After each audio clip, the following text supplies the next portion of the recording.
ঈদের দিনের মূল তাৎপর্য কি এটা আমাদের জানতে হবে। ঈদের দিনের মূল তাৎপর্য হচ্ছে নামাজ। বলেন, ঈদের দিনের মূল তাৎপর্য কি? নামাজ, 2 রাকাত নামাজ। ঈদের দিনের মূল তাৎপর্য হচ্ছে নিজেকে পাক সাফ করা। ঈদের দিনের আরেকটি তাৎপর্য হচ্ছে উত্তম পোশাক পরিধান করা, এবং সে পোশাকটা ঘরে থাকতে হবে, মার্কেটে না। হযরত ওমর রাদিয়াল্লাহু তাআলা আনহু তিনি যে লেবাস পরিধান করতেন, তিনি যে কাপড় পরিধান করতেন, এই কাপড়টা ছিল উত্তম কাপড়। এই কাপড়ের বৈশিষ্ট্যটা কি ছিল? এই কাপড়টা ছিল তালিযুক্ত। ওমরের ছেলের জন্য গনিমতের মাল থেকে একটা কাপড় দেওয়া হয়েছিল। ওই কাপড়টা খুব সুন্দর ছিল, তালিবিহীন ছিল। ওমরের ছেলে হযরত আব্দুল্লাহ রাদিয়াল্লাহু তাআলা আনহু তিনি তার বাবাকে ওই কাপড়টা দিয়ে দিয়েছেন, দিয়ে বলে, বাবা আমার, আপনার কাপড় তো তালিযুক্ত আর আমার কাপড় তো তালিবিহীন, অথচ আপনি মিম্বরের খতিব, আপনি ইমাম, আপনি জাতির সম্মুখে কথা বলবেন, রায় দিবেন, জাতিকে দিক নির্দেশনা দিবেন, আপনি জাতির নেতা, আপনি ইমাম, আপনার গায়ে তালিযুক্ত কাপড়, এটা আমি ছেলে হিসাবে কিভাবে মেনে নিতে পারি? নিজের কাপড়টা বাবাকে দিয়ে দিছে। ওই তালিযুক্ত কাপড়ের উপরে ওমর নিজের ছেলের কাপড় পরিধান করছে। এটা হযরত ওমর রাদিয়াল্লাহু তাআলা আনহুর নিত্যদিনকার একটি বেশভূষা। রাসূল করিম সাল্লাল্লাহু আলাইহি সাল্লামের কাপড় কেমন ছিল? তিনি প্রতি ঈদে নতুন নতুন মার্কেট করতেন না। প্রতি ঈদে ঈদে নতুন মার্কেট করতেন না। আমরা তো প্রতি ঈদে নতুন মার্কেটকে ঈদের দিনে সুন্নত মনে করে নিছি, যে মার্কেট না করলে বুঝি ঈদ হয় না। কথা বলেন না কেন? আমরা মনে করি যে প্রতি ঈদে মার্কেট করা মানে কি ঈদের সুন্নত। অথচ রাসূল করিম সাল্লাল্লাহু আলাইহি সাল্লামের কাপড় এরকম ছিল, এক কাপড় তিনি প্রায় 9-10 বছর কাটাই দিয়েছেন। ওনার কাপড়ে কত যে তালি ছিল তা গণনা করে শেষ করা যাবে না। আম্মা জান আয়েশা বর্ণনা করছেন, অন্যান্য বিবিরা বর্ণনা করছেন, ওনার কাপড়ে এমন কোনো জায়গা বাকি নেই যেখানে তালি নাই। যেখানে তালি নাই, তালিটা এক কালার হইলে না ভালো হইতো, কিন্তু তালির কালার ছিল না। তালির এক একটা কালার ছিল, সাদা, লাল, গোলাপি, নীল, বিভিন্ন ধরনের তালি। একই কাপড়ের একই রঙের তালি ছিল না। কিন্তু আমাদের এই যুগ এতটাই অত্যাধুনিক যুগ হয়েছে, এখন কাপড় ছিঁড়ে গেলে এমব্রয়ডারির একটা ব্যবস্থা আছে, আবার সেটার মধ্যে একটা গোলাপ ফুল, একটা বিভিন্ন ধরনের প্রাকৃতিক সৌন্দর্য দিয়ে এটাকে এমব্রয়ডারি করা হয়। আবার খুব বেশি ছিঁড়ে গেলে কেনারও তো ব্যবস্থা আছে না। সাহাবীদের তো ধনসম্পদ ছিল, তারাও তো কিনতে পারতেন। কিন্তু ঈদের দিনের মূল সুন্নত হচ্ছে ঘরে যে কাপড়টা আছে, ওই কাপড়ের মধ্যে সবচেয়ে উত্তম যে কাপড়, ওটা যদি দেখতেও নতুন দেখা যায়, তাহলে ওই কাপড় পরেও যদি কেউ ঈদের জামাত আদায় করে, সেই দিনের সুন্নত আদায় হয়ে যাবে। কিন্তু এই ঈদের দিনেও আমরা কি করি বলেন?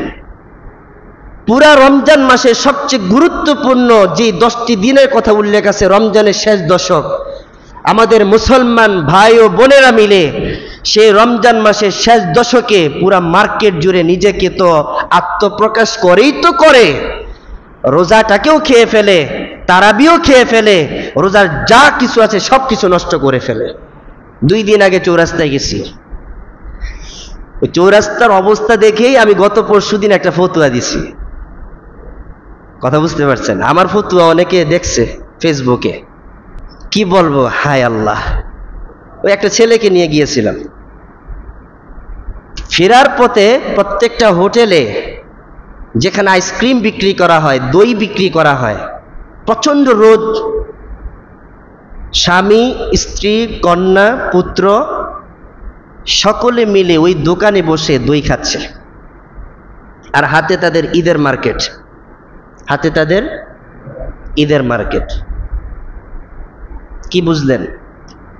আপনি কোন ঈদ পালন করার জন্য ঈদ মার্কেট করলেন বলেন? রোজা না রেখে কিসের কাপড় কিনলেন আপনি? এটা কি উদযাপন করার জন্য আপনি কাপড় কিনলেন? ঈদ উদযাপন করার জন্য কাপড় কিনলেন, ঈদের দিনে সালাত আদায় করার জন্য কাপড় কিনলেন, তো রোজা? অথচ হাদিসের মধ্যে উল্লেখ আছে, কুরবানির হাদিস, যে ব্যক্তির সামর্থ্য থাকা সত্ত্বেও কুরবানি করলো না সে যেন ঈদগাহে না আসে। তো কুরবানি তো ওয়াজিব, আর রমজানের রোজা কি? কথা বলেন। তো যে ব্যক্তি কুরবানির দিনে ওয়াজিব আদায় না করলেই তার জন্য ধমকের সুরে বলা হয়েছে সে যেন ঈদগাহে না আসে, তো যে ব্যক্তি রমজানের মতো ফরজ রোজা ছেড়ে দেয় সে ঈদগাহে আসার সাহস পায় কোত্থেকে? কথা বলেন না কেন? রোজা না রেখে সে ঈদগাহে আসে কিভাবে? এই জন্য আমি ফতুয়া জারি করছি, যারা ঈদ মার্কেট করতে গিয়ে রোজা ভেঙে দেয় এদের শুধু কাজা না কাফারাও আদায় করতে হবে। শুধু কাজা না, কাফারা, অর্থাৎ লাগাতার 60 দিন রোজা রাখতে হবে। আমি ফতুয়া জারি করছি, যে ব্যক্তি ঈদের মার্কেট করতে গিয়ে রোজা ভেঙে ফেলে তার শুধু কাজা না, কাজা মানে কি? একটা ছেড়ে দিলে একটা আদায় করা, ওইটার বিনিময়ে একটা আদায় করতে হয়। আর কাফারা মানে এর ক্ষতিপূরণ, 60 দিন রোজা রাখতে হবে লাগাতার, নতুবা 60 জন মিসকিনকে খাওয়াইতে হবে। নাম্বার 2, ঈদগাহে আসার কোনো সুযোগ নাই, মুসলিম সমাজে তার কোনো স্থান নাই। আমি ফতোয়া জারি করছি, ঈদগাহে আসারও কোনো, বলেন, ঈদগাহে আসার কোনো সুযোগ, অধিকারও, মুসলিম সমাজে থাকারও কোনো অধিকার নাই। যেই মুসলিম সমাজে সকল মুসলমান রোজা রাখে অথচ সেই মুসলিম সমাজে থেকে সে রোজা ছেড়ে দেয়, সে ব্যক্তি কখনো মুসলিম সমাজের সামাজিকতা রক্ষা করার জন্য সে ওই এলাকার কোনো বাসিন্দা হতে পারে না। এটা হলো আমার ফতুয়া, ভেঙে দেখান। এই ফতুয়া অনেকে গ্রহণ করছে, সে মুসলিম সমাজের কোনো লোক হতে পারে না। অথচ এই রোজার মাসে আমরা এই রোজাকে ছেড়ে দিয়ে কিসের আশায় মত্ত হলাম? আমার প্রশ্ন শুধু আপনাদের কাছে একটাই রয়ে যাবে সারা জীবন, যে রোজার মাস ছাড়া আর কোন মাস আপনি আপনার নিজেকে নিয়ন্ত্রণ করার জন্য বা নিয়ন্ত্রণ করার মতো বা পবিত্র করার মতো একটা মাস পাবেন? ওই মাসটা আমাকে একটু বলে যাবেন। খালি একটা মাসের কথা বা একটা দিনের কথা বলবেন। রোজার মাস ছাড়া আর কোন দিনটা আছে যে দিনে আপনি ইবাদত বন্দি করলে নিজেকে পবিত্র করতে পারবেন? কোনো দিন নাই, কোনো দিন নাই। এই রোজাটাই আমার আপনার জন্য সুযোগ ছিল। আজকে রোজার মাসের শেষ জুমা, রমজানের শেষ জুমা, 2-3 দিন পরে ঈদ উল ফিতর, অথচ আমাদের অবস্থা আমরা নির্ণয় করি। একটু বসে যাই যে রোজার মাসে আমি কতগুলো নেক আমল কামিয়েছি, কতগুলো বদ আমল কামিয়েছি। ফলাফল জিরো, ফলাফল জিরো। আল্লাহ আমাদের সকলকে বুঝার তৌফিক দান করুন, বুঝার তৌফিক দান করুন। লম্বা চূড়া কথা বলবো না, বেশি কথা বললেও আমার কষ্ট হবে, আপনাদেরও কষ্ট হবে। মাঝখানে 2টা কথা বলবো। যেহেতু রমজানের আর কোনো জুমা পাচ্ছি না, সামনে ঈদ উল ফিতর, আমাদের এই মসজিদে প্রতি বছরের ন্যায় এই বছর ঈদ উল ফিতরের জামাত অনুষ্ঠিত হবে।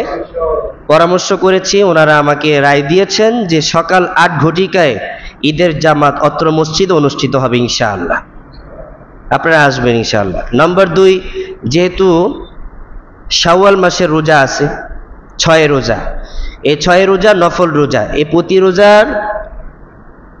প্রতি রোজার ফজিলত হচ্ছে 10 গুণ।